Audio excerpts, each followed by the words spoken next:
Hey guys, welcome back. This video is so exciting. I'm so excited, honestly, because I have the most special guest here. One of my dearest friends. And so remember in my intro video, I talked about my friend who works for Google. Google. I don't know what's Google. How do you say it in Nigerian? Google. Google. Okay. So, drum roll. Are you clapping? Let's clap. Put your hands together. She is here in person. She's here. Okay, so one of the reasons I'm so excited to have her here. Her name is Lucia, by the way, but she'll introduce herself. One of the reasons I'm so excited to have her here is because our lives in Nigeria were so parallel, right? We're so different. So she's an Ajebo, in other words. Kind of. Anyway. Okay. I'm just kidding. But okay, so for me, I went to only public school in Nigeria. I went to only public schools. You guys know I went to ABU. I finished with a 2-2. It was just sufferhead throughout. But Lucia here, you know, she went to CU. Where my CU people at? This video. If you went to she went to, for those of you who don't know what CU is, it's Covenant University, one of the best universities in Africa. So, you know, so I'm so excited. Is it not? Yeah, one of the best private schools. Oh, really? I think. I had, there's this popular guy on Twitter. Who's that? His name is Dipo. You know Dipo? Hey, Organic Dipo. Yeah. That guy. What did he say? No, he didn't say anything. See her. She's like writing. She's like, what did he say about this? She's ready to defend her CU. Yes. No, he actually said good stuff about CU. He said that there's a difference between students who graduate from CU and students who don't. Because if you go to, CU students are prepared for life. They're prepared career-wise. Yeah, compared to other students, for me, my experience in ABU was man, it was rough, man. We hardly ever had electricity.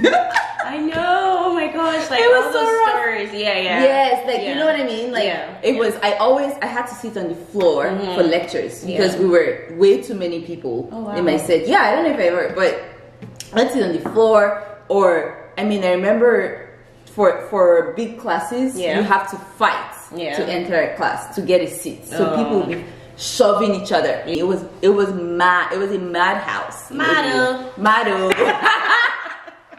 It was so wild. So but CU obviously you have a different experience, and then you have Papa Oyedepo speaking all this life into you. You know, aspire to inspire to perspire. To perspire. Perspire is a word. It's not a word.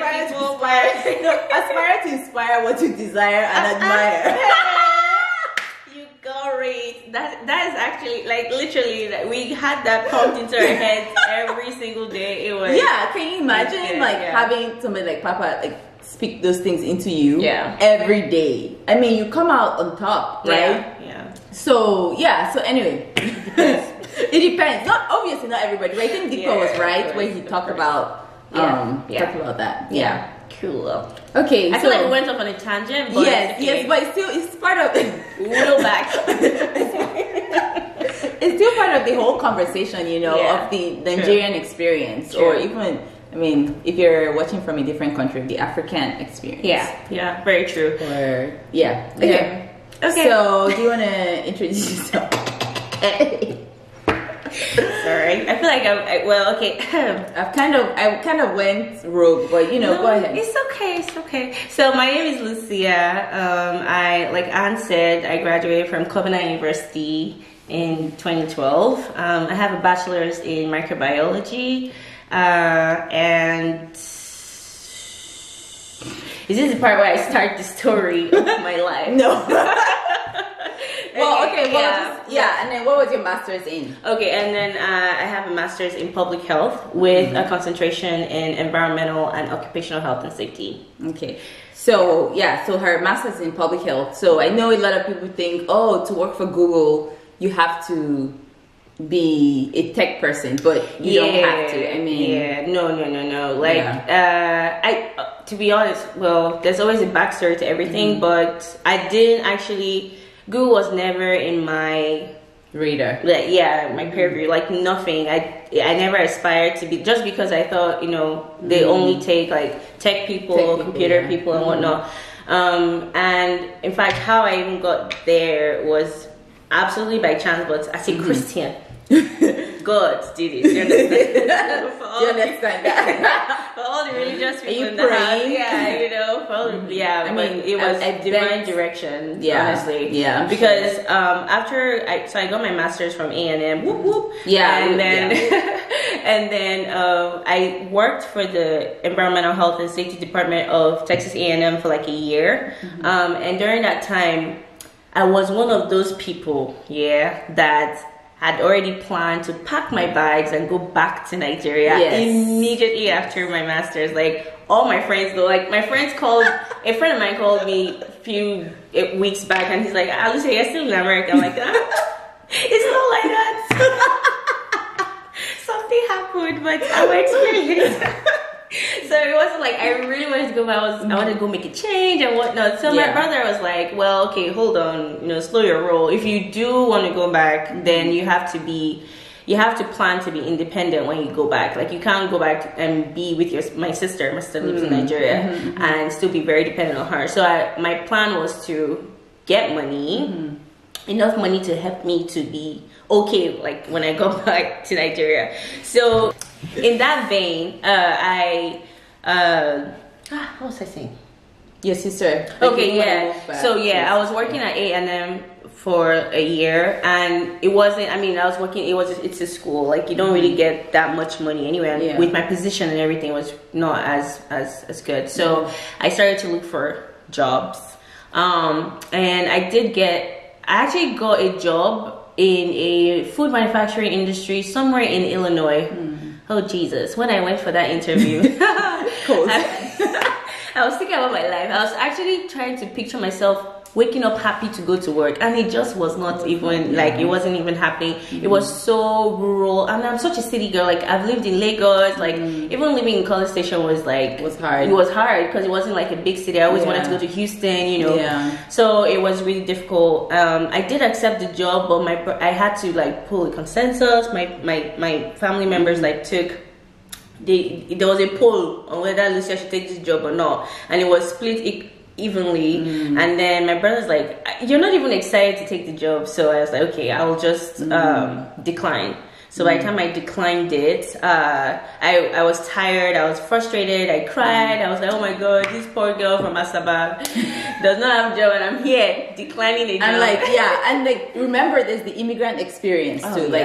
It's not like you have a green card. Exactly. It's like, wow, you're declining a job. Exactly. Like, there's a taboo. Like, you can't do. If you're an immigrant, any job they give you, you take it. I'll be going for serious. So at least, thankfully, I still had something, right? Yeah. So I could still continue with that A&M job if I wanted, but or if the opportunity allowed. So I had to decline that. And then I took a week from applying to jobs. I just wanted to chill out, and then the very day that I decided to start applying again was the day I saw the Google job looking for a data center EHS specialist, so environmental health and safety, EHS for short. And I was like, what would they? Why do they need an EHS specialist? And then I was like, anyway, I'll put my resume on there. Worst case, it will be in their database forever, and they will always remember me as that girl that submitted her resume with so much boldness.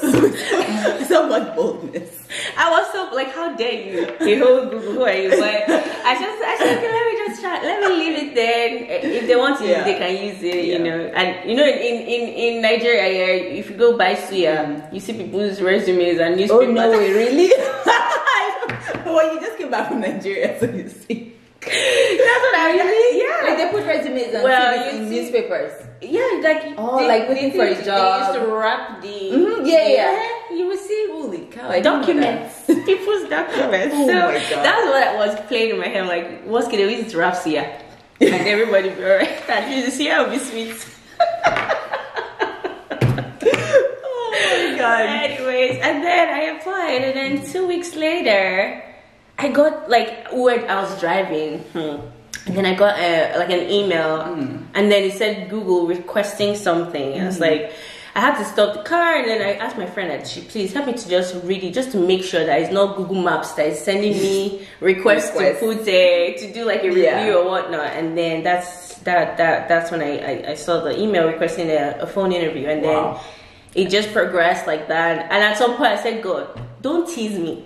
Do you understand? I cannot come this far.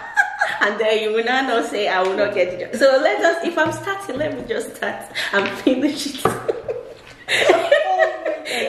I cannot. So God was very, very faithful. It went on and on and on, and then like the day I got that phone call saying we've granted the offer, I sat on the floor and I cried. I wept. I called my brother. I called everybody. Like, you know, I called my friend and she just kept saying Google. Like Lucy, I didn't realize it was Google on my phone. You know, and things like that. Like you're gonna work. Yeah, it's amazing. And then at work, so I pinched myself. I'm like, am I actually here? Like, is this till today? I've been at Google now almost 3 years, and I still pinch myself and feel like, am I? And I get that imposter syndrome sometimes, you know, and like, should I be here? Do I deserve to be here and whatnot? But that's a story for another day. But yeah, that's been my journey so far. I've been in the US 6 years. When I was leaving Nigeria in 2014 of August, I didn't think that I would be working for a huge tech company like that. So, and I forgot to mention, Lucia finished with a first class from CU. So she's really smart. Edit it out of this video. No way. She's a first class. So I just want you guys to like appreciate her, because she's obviously a hard worker. I mean, and she took advantage of her situation and her circumstance, right? So she's smart, and she went to a great school. I mean, it doesn't get any better than that, right? It does. It does. But like, I mean, I'm always so proud, because like, wow, it's amazing. Thank you. It's just no. Honestly, like I literally, it wasn't like it was a journey. Let's just put it that way. I just had a lot of people that I wanted to make proud. I guess like my siblings put me through school, so I felt like I had to give my all, you know, and I did have to sacrifice a few things, like, you know, my mates would go out parties. I want to go back and actually go and party. How about that? Like, so you weren't partying because you were like you're just trying to be a good girl, study. Yeah, like and honestly, if my friends know me, I'm kind of lazy. Like, I'm actually lazy. Forget I am, and it is because of that laziness that I would read early and just read. I just want to. I don't have the energy to actually go back and write the exam again. Just So I'm like, just give your all and just let it go now. And then having to go out to parties, the logistics. Are you if you go to come, you know that the logistics. Really? What does that mean? It going out. You have to get exits. You have to get you can't just leave. Yeah, you can't just leave. So you have to wait till like you go home on vacation. And going home on vacation, I lived with my siblings and stuff. So I was shielded, which is not. It wasn't a bad thing at all. But it wasn't. But people that actually explored, we know you. They are the ones that enjoyed the school. We were hustling at home, but it's fine. It was a good experience altogether. It wasn't 100% perfect, but it was good. Okay, totally worth it. Yeah, cool. So, what would you advise someone who is trying to come to the US and wants to stay here, like wants to get a job? What are some tips? Because I know you have the story of like switching departments, like those practical examples. So I know you guys hate that inspire to aspire story. Like you're like, what can I do step by step? Like, don't give me any, motivational. I mean, we all need motivation, but like, what are some practical steps that you took, right? Even from Nigeria, like coming here, the decision to come to A&M, the decision to pick the department you graduated in, and then all that. Like, what are some practical steps? Okay. First things first, I'd say if you're in college, like in Nigeria, like you're still in university, I think this is a good time. If you're in your final year, it's a good time to start thinking about what you really want to do, because if you like leave and you start working, which is not even a bad thing, it's all part of it. I just wanted to point out that the process is a bit long. Like, you need to think it through a lot. So don't just jump into it and don't rush it, and you need to start early. So that's why I'm like, you need to think about it early. But I kind of knew, thankfully my brother was always in the back of my head, letting me, like, in my final year, what do you want to do, what do you want to do, what do you want to do. So I decided, okay, I want to get a master's. I wasn't sure in what. Again, like I pointed out, I'm lazy, so I didn't want anything that was too technical. She's lazy and smart. Isn't that the best combination? So I didn't really like school, so I was thinking, okay, public health, I can wiggle my way through, and finish quick, and finish well, and then I had to start doing the research to figure out what I could do afterwards. But I think the whole process of even like writing my GRE, looking for school, applying, took about a year. Oh yeah, right? It does take about a year. So you have to plan. Plan ahead. Again, I didn't know how I was going to pay through school. Thankfully, my brother was going to support me, but again, thankfully, I got scholarships. Apply. When I tell you guys to apply, Lucia got scholarships. From even within Nigeria, outside of Nigeria, apply. Always be on the hunt for scholarships. There's so many out there that never get awarded because people are not applying. So she's a testimony. We're both testimonies of scholarship, of getting scholarships. Exactly. And again, I know she's been saying I'm smart, and she says she's not smart, she's hardworking. Well, there's scholarships for everyone. Like, there's scholarships for everyone. I mean, I finished with a 2-2. Like, I thought I was trash and done, but watch my video on how I was able to move from from a 2-2 to getting scholarships to come to the US and actually being a professor. Exactly. Who would have thought? Exactly. So her story is even more inspiring than mine. Mine might be the whole usual, good story, ended well, whatever. But she's more of an example, if I'm being honest. No, but still. Because not everybody finished a 2-2. Like, there are a lot of people who finished, a lot of people have contacted me that finished with first class, like in engineering, and like, it's amazing, you know. And I'm always like, wow, like, can you imagine with all the hardship in Nigeria? And these are not people that went to like nice schools or anything, but like with all the hardship, you finish with, I was broken. Like, that's why I failed my undergrad, because I was just like, I came from this sheltered home, and then my parents just threw me into ABU, and I'm like, and then I failed, right? But like, people who finish with the first class in that craziness, I'm just like, wow, imagine what they would be in the US. In the US, and it's like, holy cow. Trust me, like, if you feel like you finished bad, I'm not saying the US is not hard. I'm saying the rigor of Nigerian educational system sets you apart. Like, you just come here and sail, because it's like, it will be so easy for you because you've done all the hard work. Like, here you have more autonomy. You can, and here professors care. Like, the institution of learning is for you, like, supports you. Like, so that was one of my culture shocks. Like, I didn't know I could actually reach out. Not like at Covenant University, you could actually talk to your professor, but for here, I was that whole Nigeria, no, we can't talk to your elder kind of thing. Scared, exactly. Like, and I almost failed a semester because of that. So by next, I started to talk, ask questions. Ask questions. Questions and go. Like, even as she mentioned, like, I came in to do health policy and management because I thought, I could go back to Nigeria and become like work like with the ministry or something like that. That was my initial goal, but I was really more concerned about the environment. So being there, I remember you always talking about the environment. Exactly. I was actually more interested in the environment. So when I came here and I started to do the health policy, I realized it wasn't really for me. And it's good to detect that if you're doing a master's, if you're doing a master's, you don't have that much time. So you want to use your first semester to figure out what you truly want to do. If you want to even start taking courses in other places where you might be interested, I think you should do that. Because by my second semester, my first year, I decided to change. Changing is not hard.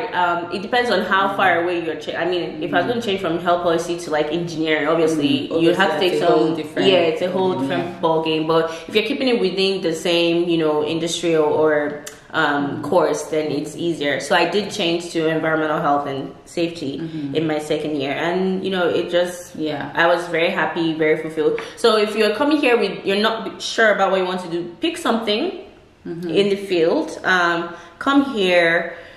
Pick something that will get you admitted. Exactly. Like, I know this sounds bad, but like, pick something that will get you be strategic. Yes, I bet it was actually easier to get into health policy and management for you. Yes. But EHS, environmental health and safety, is more competitive. Yes. But see, you got into health policy and management, and then EHS. See? Exactly. And I got in and I got a scholarship. I'm sure I would have actually gotten that scholarship with the EHS. Yes, because EHS is competitive. Yeah, and I took that scholarship into the next Ismail. You guys. You have to be wise. You have to be strategic. You can't just be like, you have to be very strategic. And then if you're gonna come here, you need people. Like, you need people to guide you. Like, don't think you can do it on your own. You need resources. You need people to tell you, people that will be nice. Now, some people are not very patient to guide you through, but find that person that has gone through something similar so that they can continue to point you in the right direction. And you always, at the end of the day, you always find your feet. America is kind of easy to that point where it's hard, but it's also easy to where you gain independence very quickly and you figure it out it's pretty straightforward. So after I graduated from A&M, it was to find a job, because again, I was F1. Very quickly your immigration status can just change or go away. So and F1 is the student visa you get to come to the US.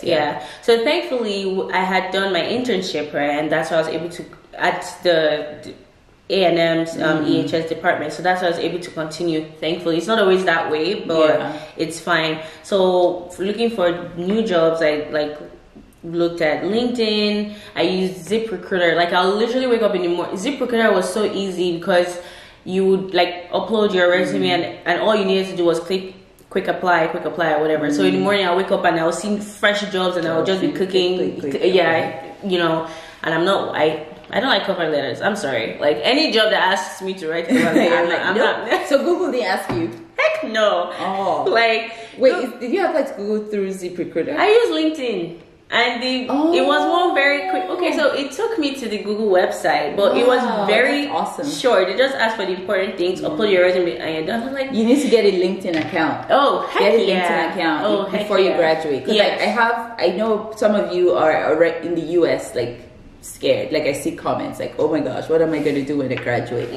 Get a link. If you don't have a LinkedIn, get a LinkedIn account. And you said ZipRecruiter. ZipRecruiter. And you can, even for LinkedIn, you can edit or turn your profile on to where recruiters see that you're looking for a job, and they'll reach out to you most times. So, and then you get more and more job ads and whatnot. It was really, really, really helpful.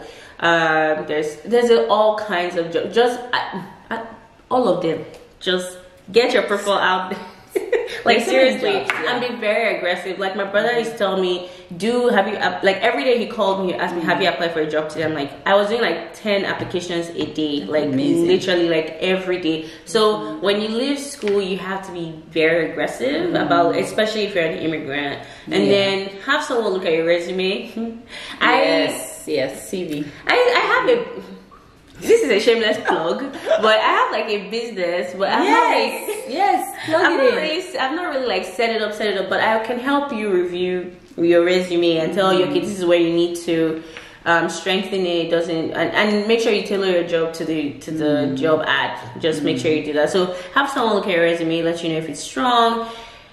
practice for your interview, you know. And if you're not getting interview calls, then you need to check your resume. Make sure it's not generic, you know what I mean. And there's techniques to it. Just let me know, and I'll help you at least breeze through. I don't have time, but I think I'm very lazy. But anyway, so one person. Do you want to do like a giveaways? Yes, I can do for one person. Yes, I can give you 1 or 2 people. 2 people. 2 people. Okay. So we're yay. So yeah, if you would send me, we'll put the email address. We'll put the information. Yes, exactly. And then, you know, obviously you have to be subscribed to this channel. But anyway, so make sure your resume is good. And I know Anne has already released a lot of videos on like interviews, things to do for it during an interview and things like that. Go back and watch that or watch those, and make sure you're like ready. You know what I mean? But anyway, so that's basically it. I mean, if you have any questions or if you need any more pointers, then please feel free. But I guess my journey here in the US has been quite unique. I would say it's not unique. Please. It's not unique. I hear me. You can do it. Other people have done it. I'm just one of them. So but it's just that like it's nice because I think the beauty of your story is that like you work in a company that people all over the world know and use. So it's like wow, like that's amazing. Like people are fascinated by that. I'm still fascinated by it. So it's pretty cool. It's amazing. So something more intangible to think about and consider and work on is your personality and the way you come off, right? Because everything we do is subjective. I know people always say, you have to think objectively, but no, like when you go for an interview, if people have to like you, like people have to imagine that, like imagine you as their co-worker, imagine, because these are people you're going to see every day. True. So you have to be likable, and that's something Lucia really has, and that's something I feel like that's also favor. Is that right? You have to have some measure of likability to really get employed in the US, you know, because I mean all the odds are already against us, right? You're already an immigrant, you know, you're black, like that's like 2 big things against you. So you have to really be likable, you have to just, you know. And that brings me to a point really, like the culture of the company that you're applying to is very important. Like we've interviewed people that are super smart but don't fit into the culture. Do you get? So like if you feel like you are more, you like, I don't know how to put it, like maybe not everyone thinks that they're friendly, which is okay. You can work for places like TCEQ, like the government. They're jokes, I promise you. No, it's not, because they need people that are like, you know, like extra, exactly. I Google, we like to play. So if you come and you're like, you need to be like friendly, they're just like lively and like fun and So cut your coats according to your clothes.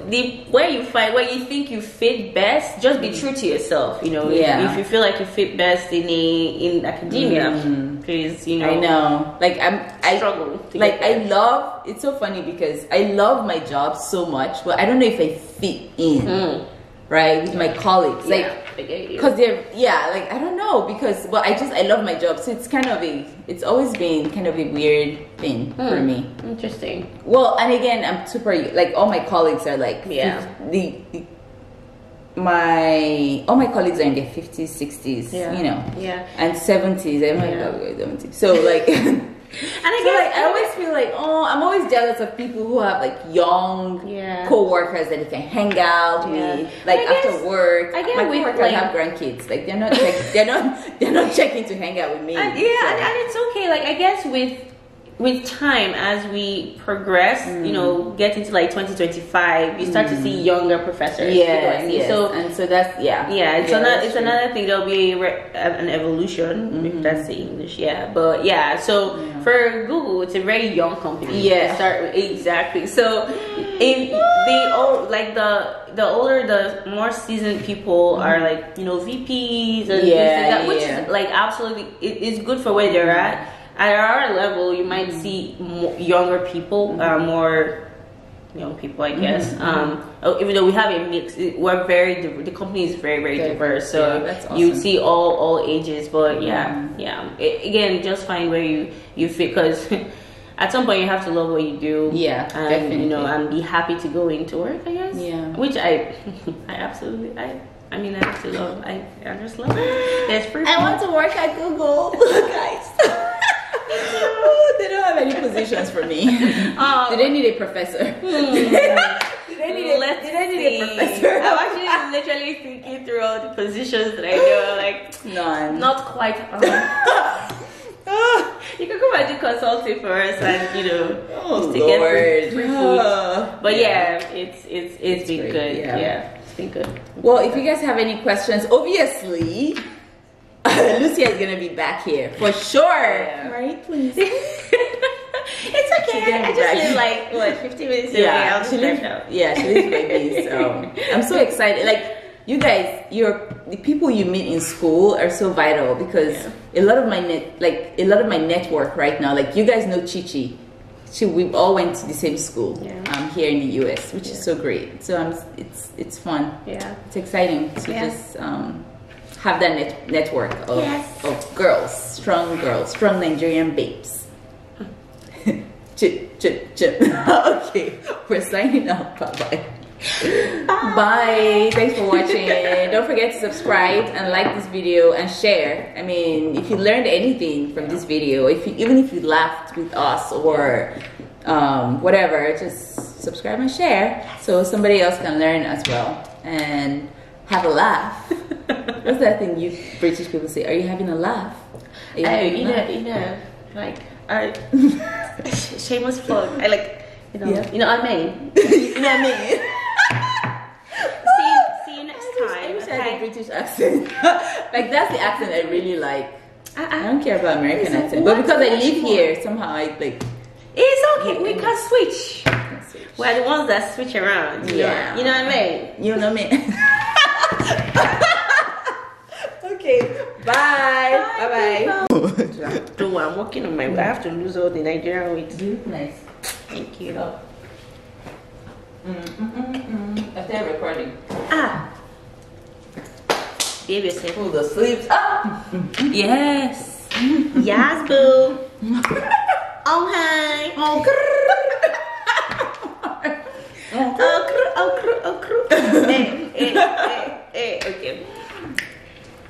Okay.